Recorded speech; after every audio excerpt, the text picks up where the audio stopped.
दोस्तों अभी का दौर ऐसा आ गया है कि इंडिया में लोग 3 दिन बिना खाना और पानी के तो रह सकते हैं, लेकिन इंटरनेट के बिना 3 घंटा भी रहना बहुत ही मुश्किल है। इंटरनेट अब हमारे जीवन का एक महत्वपूर्ण हिस्सा बन गया है। ऐसे में क्या आपके मन में कभी सवाल आया है कि आखिर ये इंटरनेट क्या है और इंटरनेट काम कैसे करता है? आज इस वीडियो में हम आपको यही सब चीज़ों के बारे में जानकारी देने वाले हैं कि इंटरनेट क्या है, इंटरनेट को हिंदी में क्या कहते हैं, इंटरनेट का इतिहास क्या है। तो बने रहिए आप वीडियो के अंत तक। सबसे पहले हम बात करते हैं कि इंटरनेट क्या है। इंटरनेट एक महाजाल है जहां दुनिया में किसी भी प्रांत में इंसान एक दूसरे से जुड़कर आसानी से बात कर सकते हैं। इंटरनेट को हिंदी में अंतरजाल बोला जाता है। किसी भी प्रकार का तथ्य या आदान प्रदान करने के लिए टीसीपी/आईपी प्रोटोकॉल के माध्यम से 2 या उससे अधिक कंप्यूटर डिवाइस को जोड़ने को ही इंटरनेट कहा जाता है। अगर आप मान लीजिए कि आपके घर में एक कंप्यूटर है और आपके किसी दोस्त के पास या आपके ऑफिस में कोई दूसरा कंप्यूटर है, आप उन 2 या उससे अधिक कंप्यूटर को किसी केबल से आपस में जोड़ देते हैं, जिससे दोनों कंप्यूटर आपस में तथ्य आदान प्रदान कर सकें, उसे भी हम इंटरनेट कह सकते हैं। अब आपके मन में ये भी सवाल आया होगा, तो मोबाइल में तो कोई केबल नहीं जुड़ा होता है, तो फिर मोबाइल कैसे काम करता है? तो आपको बता दूं कि आपके जो पास में नेटवर्क होता है वो केबल से जुड़ा होता है, और जो नेटवर्क के ऊपर है एंटीना, वो तरंग छोड़ता है, जिसके वजह से आपका मोबाइल में इंटरनेट प्रोवाइड हो पाता है। अब आगे बात करते हैं कि इंटरनेट काम कैसे करता है।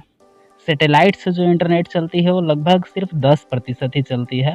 बाकी के जो 90% केबल या तार पूरी दुनिया में समुद्र के नीचे बिछाया हुआ है। ये केबल आपके आसपास के मोबाइल के टावर से जुड़ा होता है, जिसके मदद से आपके फ़ोन के साथ साथ वायरलेस कम्युनिकेशन जुड़ा होता है।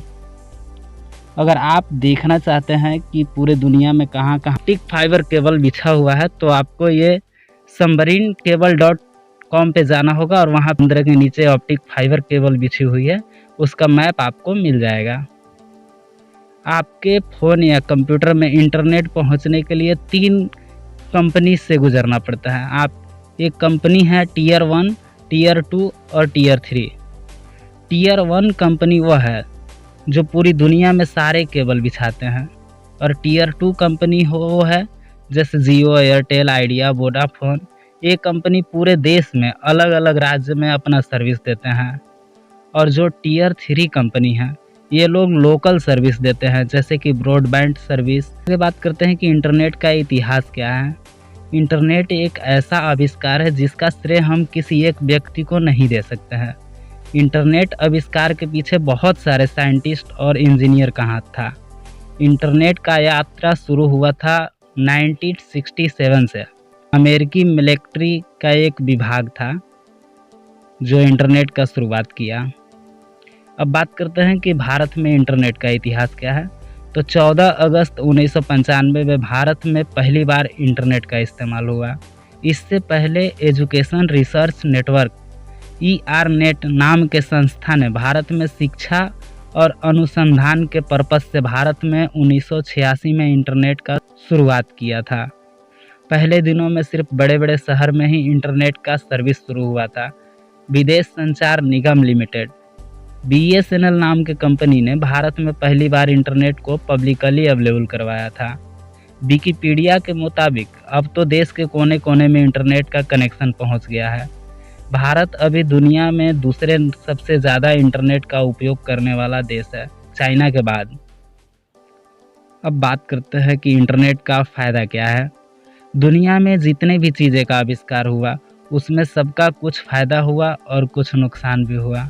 हर चीज़ का एक अच्छा दिक और एक बुरा दिक भी होता है।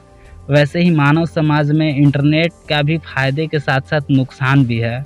आज हम जानेंगे इंटरनेट फ़ायदे के बारे में। अगर इंटरनेट को सही से इस्तेमाल किया गया तो आपको इंटरनेट काफ़ी फ़ायदा पहुंचा सकता है। अब मैं आपको बताऊं कि आप इंटरनेट के मदद से क्या क्या अच्छा काम कर सकते हैं। इसका इस्तेमाल आप एजुकेशन पर्पस के लिए भी कर सकते हैं। इस इंटरनेट के ज़माने में जहां आपको सब कुछ ऑनलाइन उपलब्ध हो जाता है, वैसे ही अब धीरे-धीरे शिक्षा भी ऑनलाइन ही हो गया है।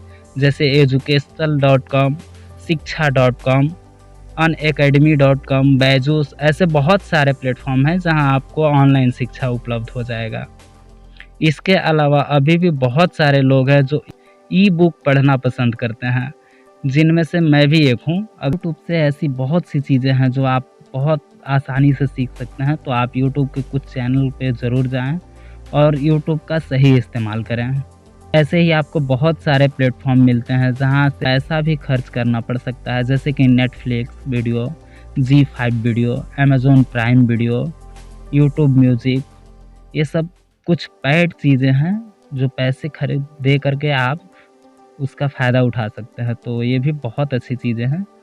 अब तीसरी बात है, आप खरीदारी के लिए इसका इस्तेमाल कर सकते हैं, जिससे आपका टाइम भी ख़राब नहीं होता है और आपका मेहनत भी कम लगता है। भी तो आपके जीवन में यूज़ होने वाले हर एक सामान इंटरनेट पे मिल जाता है। अब तो खाना भी ऑनलाइन आपके घर में मंगवा सकते हैं। मूवी टिकट के लिए अब लाइन में लगना नहीं पड़ता है। इसका नेक्स्ट जो फ़ायदा है वो है आर्थिक लेन-देन, ऑनलाइन ट्रांज़ैक्शन। के अलावा अब छोटे से लेकर बड़े दुकानदार सब अपने स्टोर में ऑनलाइन पेमेंट ग्रहण करते हैं। होटल्स बुक कर सकते हैं, बस बुक कर सकते हैं, ट्रेन बुक कर सकते हैं, मूवी टिकट, फ्लाइट। अब मैंने आपको कुछ मेन पॉइंट बताया है, इसके अलावा बहुत सारी चीज़ें हैं जो आपको इंटरनेट पे बहुत आसानी से मिल जाएगी।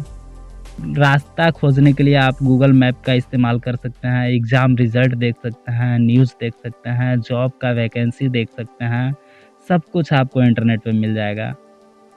तो मैं तो यही कहूँगा कि आप इंटरनेट का बहुत ही अच्छे से इस्तेमाल कीजिए और ज़्यादा से ज़्यादा नॉलेजेबल चीज़ देखने में इंटरेस्ट रखें। जय हिंद।